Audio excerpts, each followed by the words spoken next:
Minneapolis is a war zone. It's been a war zone for the past couple of weeks. I went to help lead some protests. I was shot with a rubber bullet and tear gas multiple times in a situation where folks were fed up, burning buildings. They're fighting against the police. Every time they tear gas, they go back. Every time we get shot, they go back. You know, they were literally fighting, saying, we're not going to stand for this. Took over the police station and set fire to the police station. When I tell y'all, I've never seen nothing like it. These folks are fighting like they're about to lose their lives. And the truth of the matter is they could be next. The protesters didn't ask to be there, okay? They didn't ask for a police officer to kneel on the neck of a black man for 8 minutes and 46 seconds. They didn't ask for police officers to be oppressing communities. The fact that they're out there fighting for change shows that they're fed up. These police officers are not non-violent. Look at what they're doing to us. We have hands up, water bottles, and everything. We are not here to be violent. So stop creating that message that we are here to do that. I'm Jamal. We got to go. You guys do your job. The protests were very diverse. You had white folks, Latino folks, Muslim, everybody were being a part of this protest to show solidarity and show that they wanted to see change. They're tired of constantly protesting and singing, we shall overcome. When are we going to overcome something? When? Today is that day.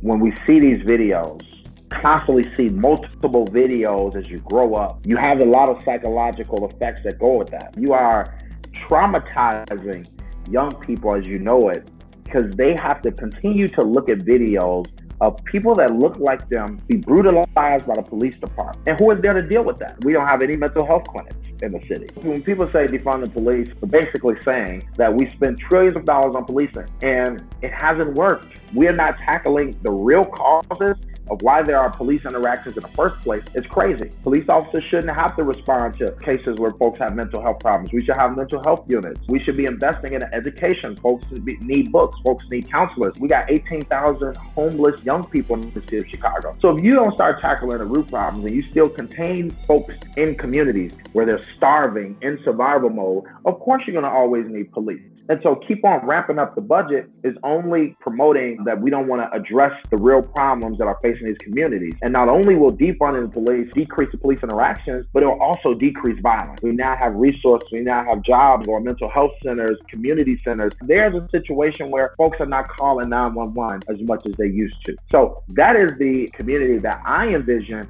around the country, is you invest more in community and people than you do in policing. Politicians on both sides have all been complicit in these systems that have oppressed Black people in America. And there has never been a time where politicians have done what was right unless folks stepped up and forced them, like the Civil Rights Bill or the Voting Rights Bill or Women's Rights Bill. Had to be by force, and folks had to directly fight for each little thing. That's still happening today. Politicians kneeled in Kente Claus the other day. I am highly disgusted at that, at a situation where Colin Kaepernick was kneeling in the NFL and they didn't even support him. They didn't even talk about police brutality. They all were having a conversation about how he was disrespecting the flag because they wanted to move the conversation away from what was going on with policing in Black communities.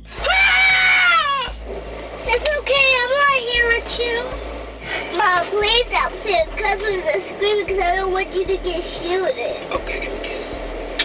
And now that George Floyd has happened, they're kneeling, they're doing everything that they can to try to show solidarity so that folks can think that they're going to do something and they can step back and stop protesting.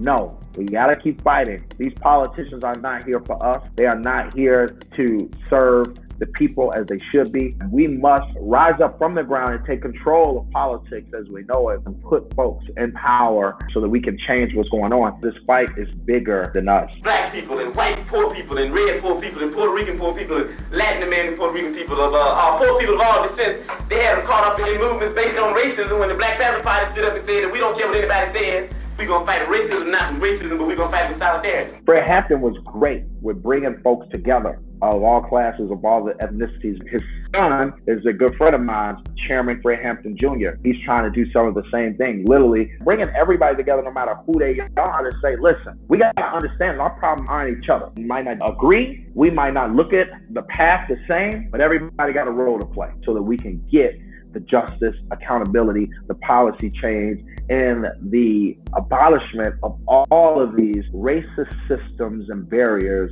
that have caused us to be in this situation in the first place. Now is our time to stand up and fight back so that our kids don't have to go through this. We won't have more Eric Garners. We won't have more George Floyds. And if we miss this time and don't seize this moment, we are doing an injustice to the young people that come after us. Revolution is definitely in the air. There's not been a day without protest since it happened around this country in 50 states. So I'm proud that Black folks are educating the world on what's been going on, and we finally been given a platform and a voice, and people are listening. Now I know that a lot of change is going to happen.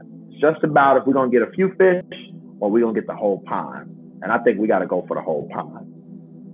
Please support Double Down News on Patreon. We need independent news organizations who are going to tell a story of the plight of folks at the bottom and those who are most vulnerable. We got a lot of agendas from a lot of the media around this country. We got to have independent sources of media like Double Down News, so we must support them.